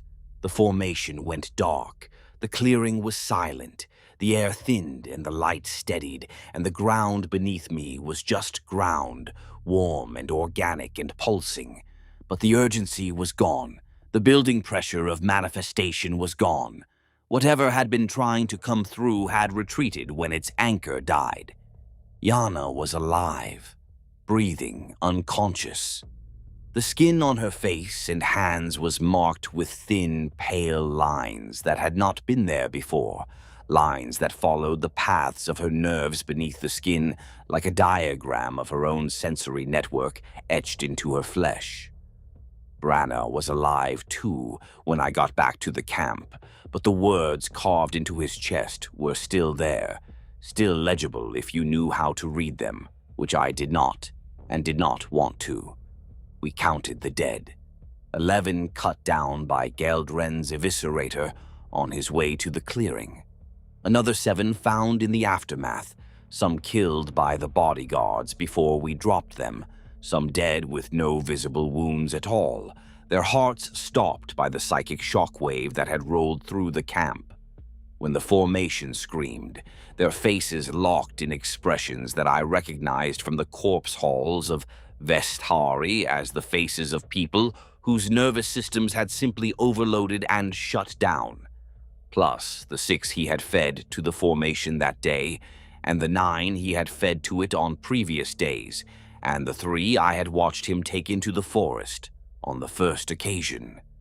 36 people, more than a fifth of our original force, sacrificed or slaughtered by something that lived beneath the floor of a forest on a world made of sensation and hunger. Another 9 had walked away during the chaos of that night, slipping into the darkness while the camp burned and the forest moaned, and nobody had noticed their departure because there were more pressing concerns than a head count. 91 survivors remained. 91 people standing in a haunted forest with no priest, a shaken lieutenant, and a dawning understanding that the world they were on was not merely hostile. It was designed. It was intentional. Everything, the sweetness of the air, the beauty of the landscape, the subtle improvements to their bodies, the singing in the atmosphere, all of it was architecture. And they were not survivors on a hostile planet. They were ingredients in a process that they did not understand and could not control. We buried no one. The ground took the dead the way it had taken the sacrifices, absorbing them into itself over the course of hours, the bodies sinking slowly into the warm, yielding surface until only depressions remained, body-shaped hollows that faded over time, the forest digesting them and smoothing over the evidence. Dunvale pulled himself together, to his credit. The lieutenant shook off whatever Geldren had done to his mind, and though he was paler and thinner and his eyes had a haunted quality that had not been there before, he was functional. But he was not the same. I noticed it first in his posture. Before Geldren, Dunvale had carried his broken collarbone self-consciously, favoring his left side, adjusting constantly. After Geldren, he stood straight, almost rigid, as though his body was being held upright by something other than his own musculature. His voice, when he spoke, had acquired a quality that I can only describe as borrowed resonance, a faint echo of Geldren's unnatural projection that should not have survived the priest's death, but apparently had, lodged in Dunvale's vocal cords like a splinter in living wood. He gathered the survivors and told them the truth. The priest had been compromised. The rites had been false. The world was the enemy, and the only defense was discipline, vigilance, and forward movement. The signal was still there, still pulsing from somewhere north of the forest, and reaching it was still our only option. He did not inspire. He did not speechify. He laid out facts in a tired, flat voice and trusted his soldiers to be adults about it. But when he said the word north, his eyes changed, just for a moment. A brightening, a sharpening of focus, like a hound catching a scent. The channel Geldren had opened in Dunvale's mind had not closed when the priest died. Something was still using it, something that wanted us to keep walking north. I respected the honesty. I did not trust the direction. But on a world built from lies, a compromised compass is still a compass, and we had no other. We came out of the White Forest on the 8th day, and the landscape on the other side was different. Not better, not worse. Different in a way that felt deliberate, as though the world had turned a page and begun a new chapter, and the aesthetic had shifted accordingly. The rolling meadows and too-perfect grass were gone. In their place was a terrain of smooth, undulating ridges that gleamed with a faint iridescence, like the inside of a shell, and between the ridges ran channels of liquid that was not water, thicker and slower, with a surface that reflected colors that the sky above did not contain. The air here was warmer, and the sweetness had intensified to a point that was almost cloying, layered now with undertones that I could not identify, complex and shifting, each breath bringing a new combination that my enhanced senses, those treacherous, upgraded receptors that the forest had installed in me without my consent, could parse with agonizing clarity. We were down to 83. 8 more had walked away during the final days in the forest, departing with that same calm purpose, that same serene indifference to everything they were leaving behind. None of them looked back. None of them hesitated. They simply turned and walked into the columns, and the forest accepted them with the gentle efficiency of a machine receiving raw material. Our ration packs had run dry 3 days earlier, and nobody had starved, and that should have terrified us more than it did. The water fed us. The air fed us. Each breath deposited something on the tongue that satisfied hunger the way a full meal never could. And I understood that the world was keeping us alive, maintaining its livestock in peak condition for whatever waited at the end of the road. Yana walked beside me, but she was not the same. The lines on her face and hands, those pale traceries that followed her neural pathways, had not faded. If anything, they had become more pronounced, more intricate, spreading down her neck and across her forearms in patterns that were almost beautiful in their complexity. She said the world felt different through them. She said she could feel textures at a distance, sense the air pressure changes that preceded sound before the sound itself arrived, taste electromagnetic radiation on the back of her tongue. She said it matter-of-factly, without complaint, the way she said everything, and when I asked her if it frightened her, she looked at me with those steady, practical eyes, and said that being frightened of what your own body was doing to you was a waste of energy that could be better spent staying alive. Drell Matthias had stopped speaking entirely. The Engenseer walked at the head of the column with his augmetic eyes, cycling through spectra that his systems were not designed to detect, and the only communication he offered was a directional indicator, one mechadendrite extending to point the way north toward the signal. He walked in a straight line with mechanical precision, and he did not deviate, and he did not respond to questions or attempts at conversation. And the sounds he made when the column stopped to rest were not words but frequencies, tones that rose and fell in patterns that were too complex to be random and too alien to be meaningful in any human context. We followed him because he was the only one who could detect the signal, and the signal was all we had. On the second day beyond the forest, moving across the iridescent ridges, we found the wreckage. I saw it first because I was walking point with Yana, 20 meters ahead of the column, and what I saw made me stop so abruptly that Yana walked into my back. Ahead of us, half buried in the smooth, shell-like terrain, was the carcass of a starship. Not our ship. A different ship. Smaller than the Pious Admonishment, a frigate-class vessel by the lines of the surviving hull sections, the prow section intact enough that I could read the name still stenciled on the outer plating in faded Imperial Gothic. Indomitable Perseverance. An Imperial Navy vessel, half consumed by the world, its hull plating merging into the terrain as the planet absorbed it, incorporating it into its own geography the way it incorporated bodies. We entered through a breach in the lower hull. Dunvale took a squad of 10, the most reliable soldiers we had left, and I went with them, because Yana went with them and I was not letting her out of my sight. The interior of the indomitable Perseverance was a ruin. Corridors buckled and torn, compartments crushed, the whole internal structure compressed and distorted by the same forces that had destroyed the Pious Admonishment. But unlike our ship, this one had been here for a long time. The metal surfaces were coated in a growth that I initially mistook for corrosion, but which, on closer inspection, was organic, a layer of tissue, thin and translucent, that pulsed with the same rhythm as the forest floor. The ship was being digested.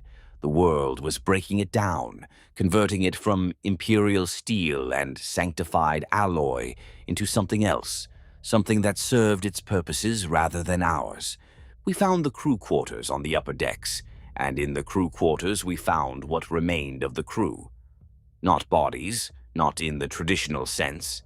Impressions, silhouettes on the walls and floors, human-shaped stains in colors that shimmered and shifted, as though the crew had been pressed into the surfaces of their own ship and flattened into 2 dimensions, reduced from people to images, from flesh to pigment.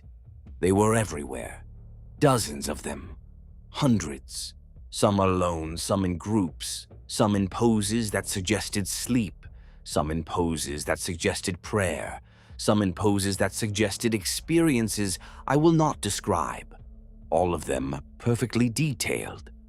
All of them still somehow expressive, their flattened faces displaying emotions that ranged from agony to ecstasy to something that existed between the two and had no name. The bridge was where we found the recording. Drell Matthias, who had entered the wreck with us and had begun interfacing with the ship's dead systems through his mechadendrites, managed to extract a data log from the bridge cogitator. The cogitator was barely functional, its machine spirit corroded and confused by the organic growth that had infiltrated its circuits. But the data log was intact, stored in a shielded memory core that had survived both the crash and the years of slow digestion. Dunvale ordered it played through the bridge's remaining Vox speakers, and we stood in the ruined command center of a dead ship and listened to a voice that spoke from years in the past, and the voice said things that changed everything. I pulled the memory core from the cogitator housing when the recording finished. It was small, no larger than my fist, shielded in a casing that the organic growth had failed to penetrate, and it had a secondary recording function that the machine spirit could still operate. Yana watched me do it and did not ask why. She knew. The same instinct that makes a man write his name on a wall before he dies. The need to leave something behind that proves you existed. The speaker identified himself as Sergeant Johas Trevelar, Brontian 19th Long Knives, Astra Militarum. He said that his regiment had been aboard the indomitable Perseverance when it was pulled from the warp and crashed on an unknown world. He said there had been survivors, several hundred, and they had gathered at the wreckage and a signal had been detected to the north, and they had marched toward it. He said they had crossed a landscape of meadows and flowers and entered a forest of white columns and found preserved bodies and lost people to the world's seductions. He said a Ministorum priest attached to their regiment had begun conducting purification rites that had seemed to protect against the world's influence, and that the priest had later been revealed as corrupted, feeding sacrifices to an organic formation in the forest. He said they had killed the priest, emerged from the forest, and found the wreckage of another ship, older still, and in it a recording. He was telling our story. Beat for beat, event for event, the same crash, the same meadows, the same forest, the same arc from hope to horror. But not identical. The differences were what made it worse. In Trevelar's cycle, the priest was not a priest. She was a Ministorum confessor named Valith, a woman half Geldrin size who carried a neural whip instead of an eviscerator, and who had gathered the survivors through quiet authority rather than theatrical sermons. Different person, different style, same function. She had conducted purification rites with different prayers, different incense, different gestures, and she had led people into the forest and fed them to the same formation in the same clearing. And she had been corrupted through the same mechanism. Her faith, amplified by the world until devotion became compulsion and compulsion became hunger. The world had not copied our experience. It had adapted to the available material, looked at what it had to work with.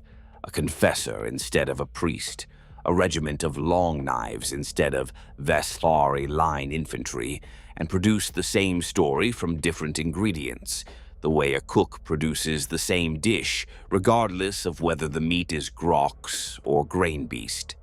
The recipe was the point. The ingredients were interchangeable. The recording continued. Trevelar said that he had listened to the recording they found in the older ship, and that it told the same story again, spoken by a different voice, a rating from a naval escort that had crashed decades before the indomitable Perseverance. And that recording referenced yet another, from yet another crashed ship, from yet another group of survivors who had marched north, following a signal and entered a forest and lost people, and discovered corruption and pressed on and found wreckage and recordings and stood exactly where we were standing, hearing exactly what we were hearing. The world was a cycle, a loop, a mechanism designed to produce a specific experience over and over again, each iteration feeding the same sequence of events, each group of survivors acting out the same drama with the same beats and the same conclusion. The crash was not an accident. The signal was not a beacon. The forest was not an obstacle. They were stages, acts in a performance that the world had been staging for centuries, maybe longer, drawing ships out of the warp, crashing them on its surface, and then guiding the survivors through a carefully curated sequence of hope, fear, corruption, betrayal, revelation, and despair. We were not survivors. We were performers. And the show had been running for a very long time. Trevelar's recording ended with a statement that I will reproduce as precisely as my memory allows, because it is important. He said, "The signal is not from a beacon. The signal is from the center. We have been walking toward the heart of whatever this world is, and every step has been planned, and every experience has been designed, and I think the reason the world stages this particular drama, this specific sequence of hope and betrayal and loss, is because it feeds on the emotional arc itself. Not just the fear, not just the despair. The whole thing. The hope at the beginning and the camaraderie in the middle, and the betrayal of the priest, and the horror of discovery and the despair at the end. It consumes the entire emotional experience, start to finish, and each cycle is a meal, and we are the food, and we have been the food since we first tasted the sweetness of the air and thought that maybe, we could survive this. And I have wondered why it does not simply reach into our skulls and squeeze the feelings out directly, because it has the power. I have seen it bend flesh and steel to its will. I think it cannot. I think a feeling forced into you is a hollow thing, thin, a copy, and this world does not want the copy. It wants the real thing, hope you built yourselves out of nothing, terror you earned by walking into it with your eyes open, despair you arrived at by your own road. It wants the sensation genuine, because genuine is the only kind worth having, and so it does not force us. It arranges us. It sets the stage and lets us feel it for ourselves, and that is the whole horror of it. Everything we felt was ours. That is what makes it worth eating." The recording ended there. Either Trevelar had stopped talking or the cogitator had run out of storage capacity. The bridge was silent except for the hum of the organic growth in the walls and the distant, ever-present singing that threaded through the atmosphere of the world like a needle through fabric. I looked at Dunvale. He was standing very still, his broken collarbone forgotten, his good hand at his side, his face showing nothing. Absolutely nothing. A blank so complete that it was, in itself, an expression of something, the face of a man who has reached the bottom of every well he has ever drawn hope from, and found them all dry. Yana stood beside me, the lines on her skin glowing faintly in the dim light of the dead bridge, and her expression was not blank but calculating, the look of a person running numbers and not liking the answers. Branagh, who had come with us despite the healing wounds on his chest and the alien script still visible through the gaps in his uniform, simply sat down on the floor and said a word I will not repeat, and then was quiet. 83 survivors standing in the corpse of a dead ship, listening to the echo of a dead man's voice telling them that everything they had experienced, every decision they had made, every death they had endured, and every horror they had witnessed had been a performance staged for the entertainment and nourishment of something so vast and so patient that it had been doing this since before any of them were born. The signal was still pulsing. North. Always north. We argued. That is not the right word, but it is the closest one available. 83 people in the ruins of a dead ship on a world that was eating them alive, screaming at each other about what to do, and every option was wrong, and every suggestion was a different flavor of impossible, and the only thing anyone could agree on was that they were angry, because anger was the one emotion the world had not managed to make beautiful. Not yet. Some wanted to go back through the forest, back to the crash site, back to the wreckage of the Pious Admonishment, as though returning to the starting point would somehow restart the clock, reset the situation, undo the days of loss and horror and revelation. Dunvail pointed out that going back meant re-entering the forest, which meant more losses, and arriving at a crash site that offered no shelter, no supplies, and no hope of rescue. Others wanted to stop. Stay in the indomitable perseverance. Fortify. Wait. But wait for what? The world was digesting this ship the way it digested everything else, slowly and patiently, and staying here meant watching the walls close in, centimeter by centimeter, as the organic growth converted Imperial steel into alien tissue. A few, the most pragmatic or the most desperate, suggested continuing north, toward the signal, toward whatever waited at the center. Because if the world had been staging this drama for centuries, if the cycle was the point, then maybe the only way to break it was to reach the end and refuse the final act. Maybe the script had an exit that no previous cast had found because no previous cast had known to look for one. It was a fragile hope.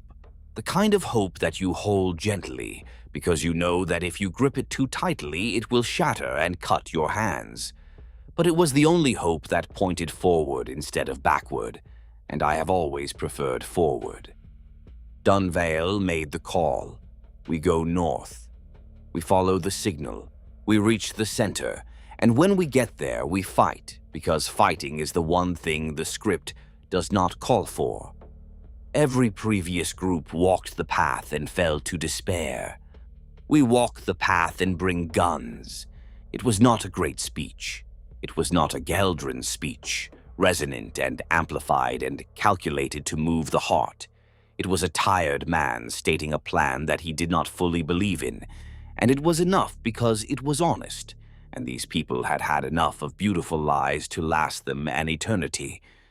We moved north. 67 of us now, because during the time we spent in the dead ship, 16 more had walked away, drifting out through the breaches in the hull like smoke through cracks, drawn by the singing, by the sweetness, by whatever personal paradise the world was projecting into their minds. Each departure was quieter than the last. Nobody screamed. Nobody argued.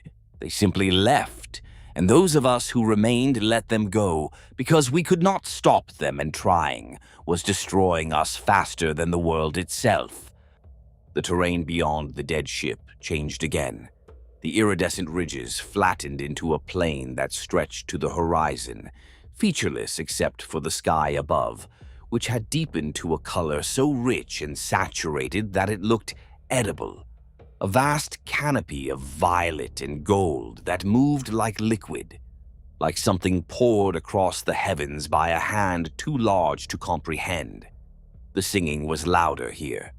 Not faint background music anymore, but a presence, a thing you walked through, a medium that transmitted vibration directly into bone and nerve without bothering to go through the ears. It was, objectively, the most beautiful sound I had ever heard. Complex and layered and emotionally precise, each phrase calibrated to produce a specific response, each transition designed to guide the listener from one feeling to the next in a sequence so carefully constructed that you could not experience it passively. It demanded participation. It demanded response. It reached into you and found the places where your emotions lived and played them like instruments. And you could feel yourself becoming part of the composition, your heartbeat synchronizing with the rhythm, your breathing matching the tempo, your thoughts flowing into channels that the music had prepared. I bit my cheek again. Blood, pain, disruption. The oldest trick in the book and the only one that still worked. Yana pressed her knife into her palm. Branagh punched himself in the jaw hard, but this time his eyes did not water. They widened. He stopped walking and pressed both hands against his chest, against the place where the bodyguard's fingers had carved alien script into his flesh, and I saw the veins in his neck stand out as though something beneath his skin was pulling taut. The writing on his chest was moving.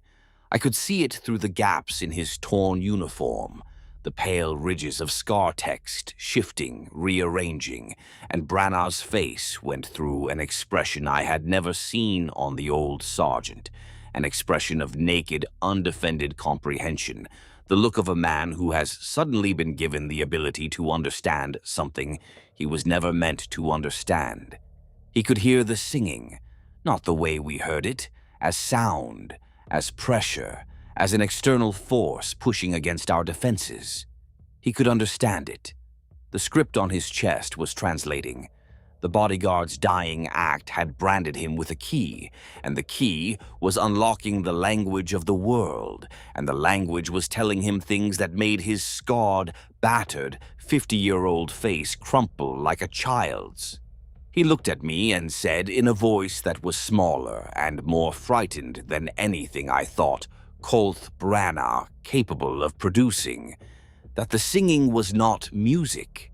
It was a name, one single, enormous, syllable-by-syllable name, being spoken in a frequency that took an entire planetary rotation to complete, and the name belonged to the thing that lived beneath the surface, and hearing its name was the same as being known by it, and being known by it was the same as belonging to it. Branagh sat down on the iridescent plane and refused to move. He said he would not carry the name any further toward its owner.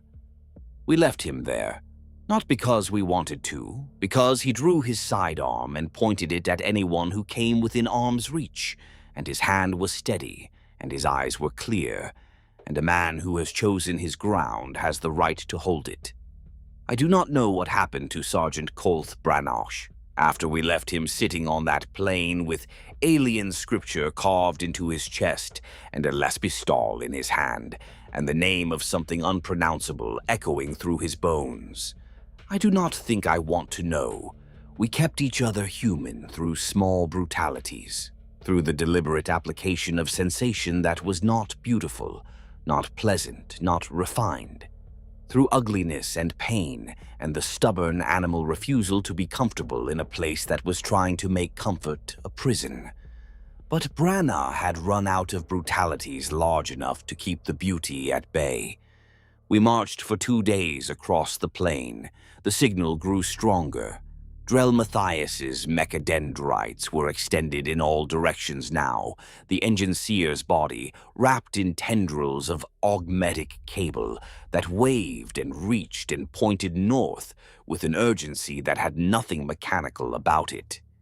His remaining biological eye was gone, replaced by something that had grown in its socket during the night.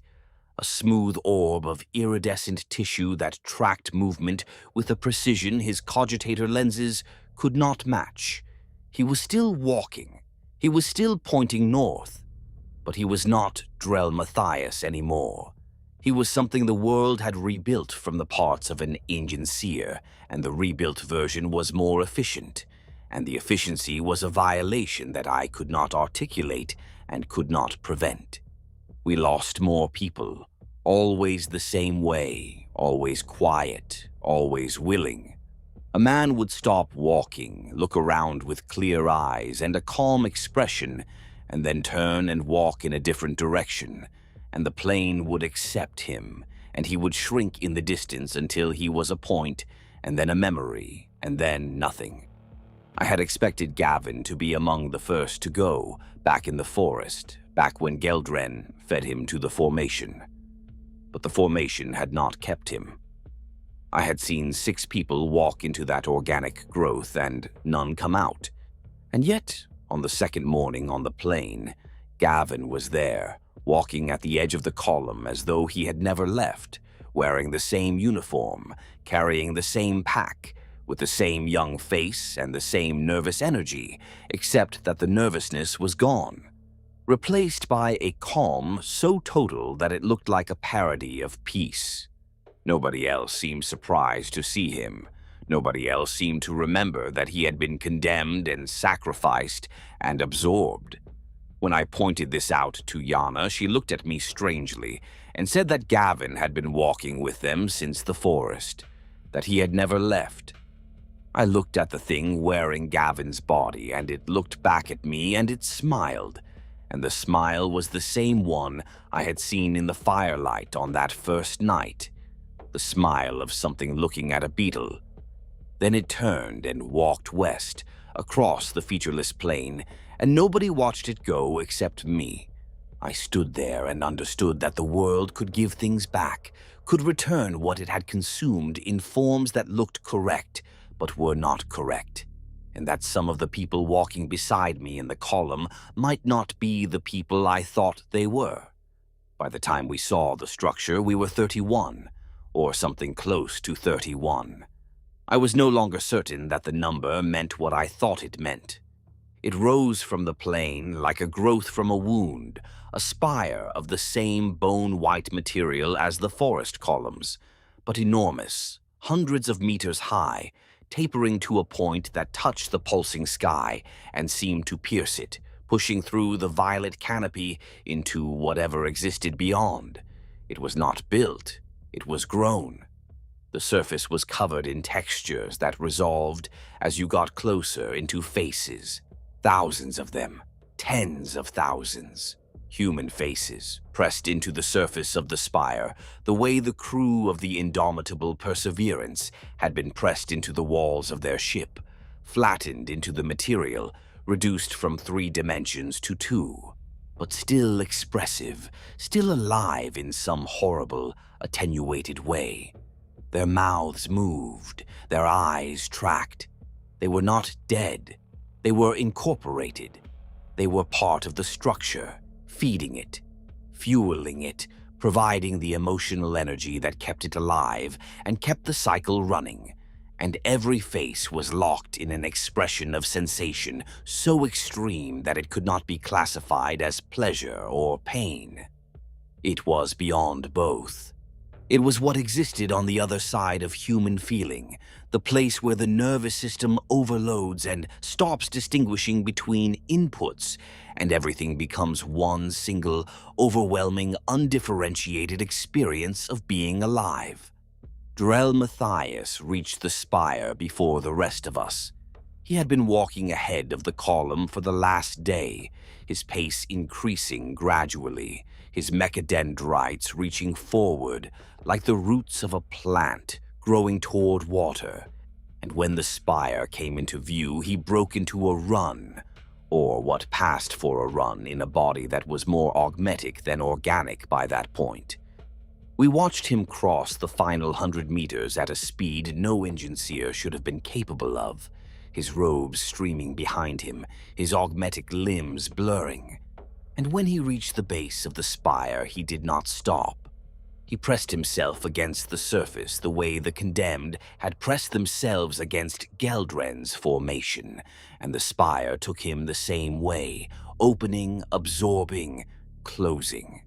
His last remaining biological component, a strip of skin along his jawline that I had noticed because it was the only part of him that still looked human, vanished into the white surface and was gone.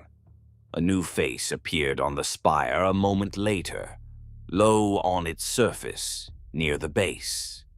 It had Drell Matthias's jawline. The rest was something else. Dunvale saw it happen and said nothing. The lieutenant had been increasingly silent during the march across the plain, and his silence had a quality to it that I distrusted. Not the silence of a man conserving energy, but the silence of a man listening to something internal, something that was speaking to him through the channel Geldren had opened, and that the priest's death had failed to close. The signal was coming from the spire. Of course it was. It had always been coming from the spire. Every group that had crashed on this world had followed that signal to this place, and they had arrived, and they had seen the faces, and they had understood, and the understanding itself was the final course of the meal. The despair, the hopelessness, the moment when you realize that every step you took, every decision you made, every friend you lost, and every horror you witnessed was part of a menu designed by something that feeds on the full spectrum of human emotional experience, from the first taste of sweet air to the last bitter swallow of total, irreversible comprehension. I stood at the base of the spire and looked up at 10,000 screaming faces and felt the world waiting for me to break.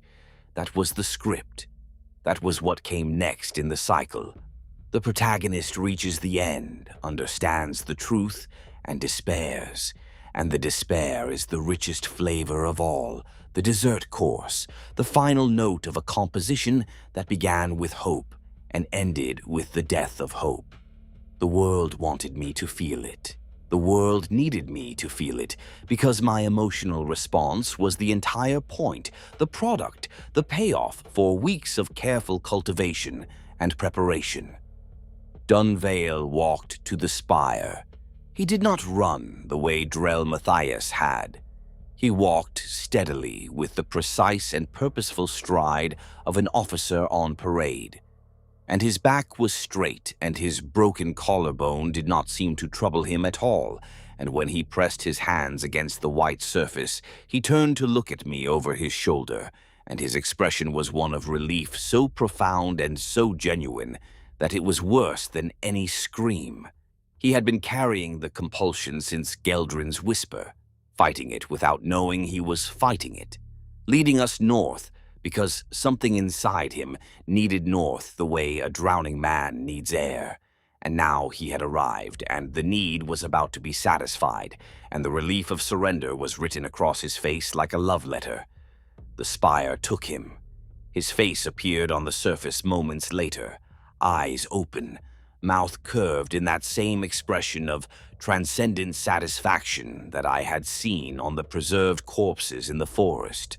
He had walked us here, not because it was the right tactical decision, because the world had placed a hook in his mind through a dead priest's fingers and reeled him in across kilometers of beautiful terrain, and we had followed because he was the officer, and officers give orders, and soldiers follow them. That was the last refinement of the trap. Not just a signal to follow, but a leader to follow, a trusted voice that said, "Go north," and meant it with every fiber of compromised conviction. I did not despair. Not because I was brave. Not because I was strong. I did not despair because I was angry. And anger is a wall, and behind that wall I could still think, and what I thought was this. Every group that reached this spire had broken. Every protagonist in every cycle had given the world exactly what it wanted. Despair, the richest flavor on the menu, the dessert course after weeks of careful preparation. What happens if instead of despair you give it something the menu does not list? The world wanted my despair. I gave it a report. I sat down at the base of the spire among the screaming faces, and I pulled the memory core from my pack and activated its recording function. And I began to speak. Not a prayer, not a lament, not a cry of rage or anguish or defiance. A report, a formal Ministorum standard after-action report dictated in the flat, toneless voice of a man filling out paperwork. I stated my name, rank, and regiment. I stated the date of the crash to the best of my estimation. I listed the casualties by cause of death, exposure to hostile environment, enemy action via corrupted Ministorum personnel, voluntary departure from formation, and unknown. I described the terrain, the flora, the fauna, the atmospheric conditions. I catalogued the physical changes observed in surviving personnel. I detailed the discovery of the indomitable perseverance and the content of Sergeant Trevellar's recording. I described the spire, its composition, its dimensions, the number of faces visible on its surface, their apparent state. I was boring. Deliberately, calculatedly, aggressively boring. I fed the world the driest, most flavorless emotional content I could produce, the psychic equivalent of gruel, and I felt the world recoil. Not physically, not visually, but I felt it in the air, a shift, a withdrawal, the faintest dimming of the ever-present glow, the slightest faltering of the eternal singing, as though the world had bitten into something it expected to be sweet and found it tasteless, and was, for one brief moment, confused. It lasted maybe 30 seconds. Then the world adjusted. The singing resumed. The glow brightened. The faces on the spire continued their silent screaming, and the ground beneath me began to warm and soften and yield. And I realized with a clarity that was almost peaceful that the world was done playing the script and was simply going to take me directly, the way it had taken the dead in the forest, the way it had taken the crew of the indomitable Perseverance, absorbing me into itself without the ceremony, without the drama, without the carefully curated emotional arc. I had denied it the flavor it wanted, and it was going to eat me anyway, because the world was vast and patient, and I was one man sitting on its skin, and it had been doing this for longer than my species had possessed the capacity for language. Yana was beside me. She had sat down when I sat down, and she had listened to my report without speaking, and now she was watching the ground beneath us soften, and she was watching the first tendrils of organic growth creep across her boots, and her face showed nothing except the lines, those pale, glowing traceries of nerve light that covered her skin like a map of everything she had ever felt. She looked at me, and I looked at her, and she said 2 words, the same 2 words she had said on our first watch, the most accurate tactical assessment ever produced by the Vesthari 40th Line Infantry. Bad place. I nodded. The ground took us slowly. Not violently, not with the sudden swallowing I had seen in the forest. Slowly, gently, the way you sink into warm water, centimeter by centimeter, the surface closing over you without splash or struggle. I felt it creep up my legs, warm and yielding, and I felt my enhanced senses, those terrible gifts the world had given me, detect every nuance of the process, every microscopic change in pressure and temperature and texture. And it was, I will admit, not unpleasant. It was not painful. It was, if I am being completely honest, the most comfortable I had ever been. The ground cradled me. The singing wrapped around me. The air tasted of every good thing I had ever experienced, concentrated and purified and delivered directly to receptors that had been tuned specifically to receive it. I held on to the anger as long as I could. I held on to the image of the screaming faces on the spire, held on to the memory of Geldren's terrible rapture, held on to the knowledge that this was a trap, that every sensation was manufactured, that the comfort was a lie crafted by something that saw me not as a person, but as a flavor. I held on to the memory of Yana saying bad place, and I held on to the image of Branagh sitting alone on the plain with his laspistol and the name of something vast carved into his chest, choosing his ground because it was the last choice left to him. I held on to the image of Dunvale's face on the spire, that expression of terrible relief. The officer who had led us here because a dead priest's fingers had turned his sense of duty into a leash. I held on to the image of Gavin smiling in his sleep on the first night, and the thing that had worn his face on the plain, and the knowledge that the world could eat you and give you back, and nobody would notice the difference.